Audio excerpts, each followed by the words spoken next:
गांव भरतपुर की सुबह शांत और सुंदर होती थी। वहीं एक कोने में किरण अपने 8 साल के बेटे नील का हाथ पकड़े रोज की तरह सब्जी लेने निकलती थी। साधारण सी हरी साड़ी, चेहरे पर मेहनत की रेखाएं, लेकिन आंखों में उम्मीद की चमक। किरण एक माँ थी जो अकेले अपने बेटे का भविष्य संवारने में लगी थी। छोटे से मिट्टी के घर में किरण और नील एक चटाई पर बैठकर खाना खा रहे थे। टूटी दीवारें, पुराना बल्ब और एक फटी हुई कैलेंडर, घर की गरीबी साफ दिखती थी।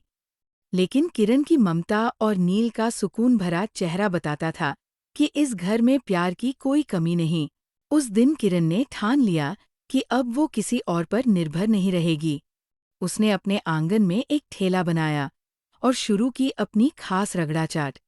उबले हुए मटर, आलू, मसालेदार चटनी और ऊपर से सेव। किरण के हाथों का स्वाद लोगों को अपनी ओर खींचने लगा। लेकिन जल्द ही गांव में फास्ट फूड के चमचमाते ठेले आ गए। बर्गर, पिज्जा और मोमोज ने लोगों को अपनी तरफ मोड़ लिया। किरण का ठेला अब खाली रहने लगा। वो मायूस थी, लेकिन हार मानने वाली नहीं थी। उसी समय उसकी बचपन की सहेली राधा शहर से आई। उसने जब किरण की मेहनत देखी तो उसका दिल पसीज गया। तू कमाल कर रही है किरण, राधा ने कहा। आचल, तुझे फूड फेस्ट में ले चलती हूँ। दुनिया को बता देंगे तेरे स्वाद का कमाल। फूड फेस्टिवल में जब लोगों ने किरण की चाट चखी तो हर किसी की जुबान पर बस एक ही बात थी, वाह। उसकी चाट की खुशबू और स्वाद ने सभी को दीवाना बना दिया। किरण को best test of the year का इनाम मिला और वो फेस्ट की स्टार बन गई। तभी वहां पहुंचे गांव के बुजुर्ग चौधरी जी।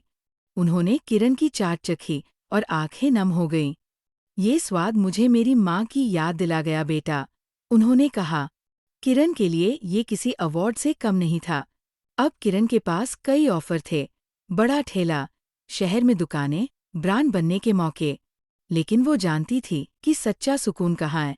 उसने सब ठुकराकर फिर से उसी छोटे से ठेले पर लौटने का फैसला किया, जहाँ से उसकी सच्ची पहचान शुरू हुई थी।